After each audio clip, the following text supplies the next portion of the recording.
টঙিঘৰত নৈশ যাপন টঙিঘৰে যাৰ প্ৰাণ ৰক্ষাৰ সাধন টঙিঘৰত নৈশ যাপন কৰা এটা পৰিয়ালৰ কাহিনী এই দৃশ্যটিলৈ মন কৰক এয়া ওখ টঙিঘৰত উঠিছেগৈ মাতৃ আৰু পুত্ৰই এজোপা ওখ গছৰ ওপৰত সজা হৈছে এই ঘৰটো এয়া বোকাখাত সমষ্টিৰ বিহৰা মিকিৰচাং পাহাৰ লাইনৰ দৃশ্য কাৰ্বি আংলং জিলাৰ সমীপৱৰ্তী বোকাখাত সমষ্টিৰ বিহৰা মিকিৰচাং পাহাৰ লাইনৰ কেইটামান পৰিয়াললৈ সন্ধিয়া হলেই নামি আহে বিভীষিকা হাতী মানুহৰ সংখ্যাত চিৰপৰিচিত হৈ পৰিছে পৰিয়ালকেইটাৰ সেয়ে সন্ধিয়া হলে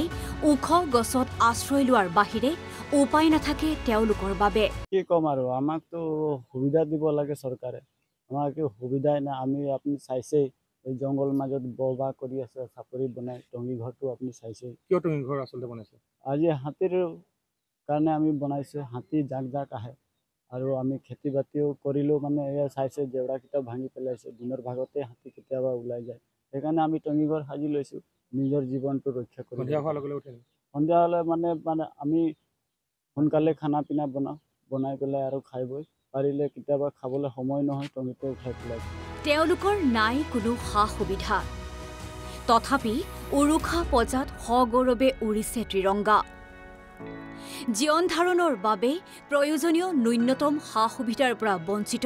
চাহ জনগোষ্ঠীৰ এই লোকসকলে কটাইছে এক দুৰ্বিষহ জীৱন সন্ধিয়া হলেই কণ কণ ল'ৰা ছোৱালীক লৈ আশ্ৰয় লৈ গছৰ ওপৰত থকা টঙিঘৰত পাহাৰৰ পৰা কাটি অনা খৰি কেইডালেই একমাত্ৰ সম্বল হৈ পৰিছে জীৱিকাৰ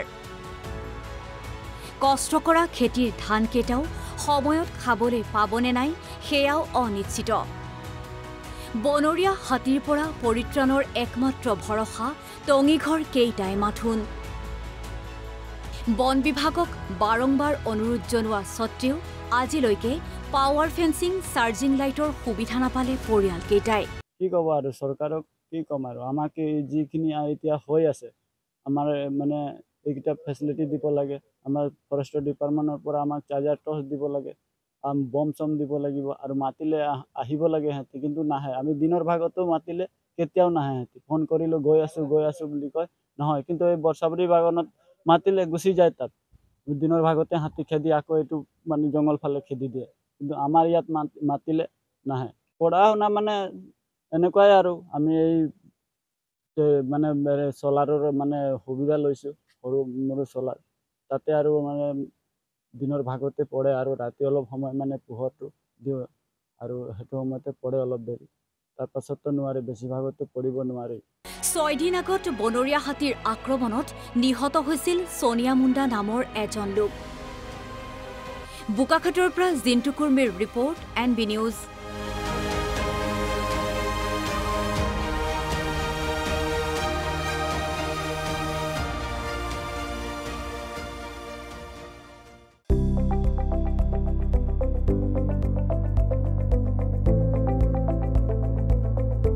NB নিউজ সহজ সৰল ভাষাত নৱভাৰতৰ কথা